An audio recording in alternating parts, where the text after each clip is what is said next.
पाकिस्तान ने एक मरतबा फिर यूएनएससी में हाफिज सईद के लिए गुहार लगाई है। पाकिस्तान का कहना है कि हाफिज सईद को हर महीने 1.5 लाख रुपए खर्च करने की इजाजत दी जाए ताकि वो खानदान की किफालत कर सके।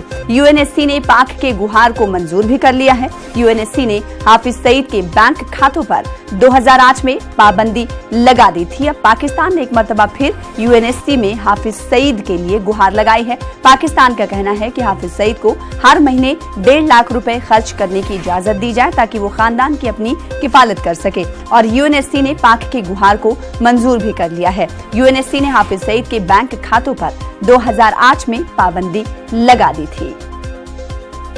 शैलेंद्र वांगू हमारे साथ, हमारे नुमाइंदे दिल्ली से जुड़ रहे हैं, इस खबर पर मजीद बातचीत करेंगे। शैलेंद्र वांगू, पाकिस्तान का चेहरा हमेशा हम देखते हैं, अब देखिए हाफिज सईद को लेकर उसने गुहार यूएनएससी में भी लगा दी। देखिए, हैरान करने वाली बात यह है कि 27 सितंबर यानी जिस दिन इमरान खान को यूएन को एड्रेस करना है, उससे ठीक एक दिन पहले पाकिस्तान फिर एक बार बेनकाब हो चुका है अंतर्राष्ट्रीय मंच पर। साफ है कि एक आतंकी की मदद करने के लिए पाकिस्तान यूएनएससी की सिक्योरिटी काउंसिल के 1267 कमेटी के पास पहुंच गया है एक गुहार लेकर कि हाफिज सईद की मदद की जाए। वो अपने परिवार का पेट पालने के लिए हर महीने 1.5 लाख रुपए खर्च करना चाहता है। तो इसके लिए पाकिस्तान खुलेआम एक इंडिविजुअल, एक आतंकी की मदद करने के लिए जो कि 26/11 मुंबई हमलों के पीछे मास्टरमाइंड भी है।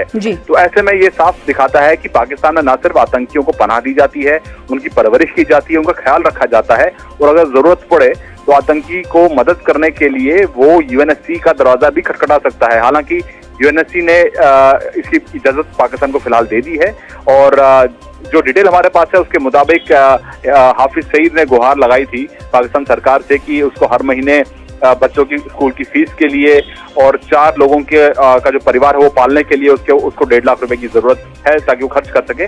और क्योंकि यूएनएससी ने जो पाबंदियां लगाई थी जिसके चलते उसके बैंक अकाउंट फ्रीज कर दिए गए थे, पेंशन अकाउंट भी फ्रीज कर दिया गया था, तो उसको खुलवाने के लिए हाफिज सईद ने गुहार लगाई थी और उसकी गुहार को फिलहाल यूएनएससी ने मान लिया है।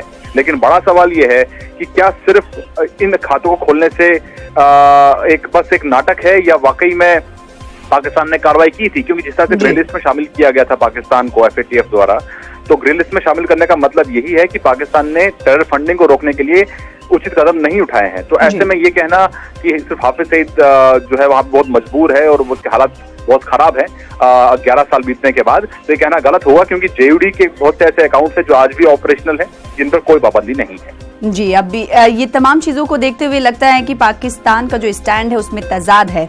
हमेशा से ही पाकिस्तान का ऐसा स्टैंड रहा है। बेहद शुक्रिया शैलेंद्र वांगू हमारे साथ जुड़ने के लिए, इस हवाले से मजीद बातचीत करने के लिए।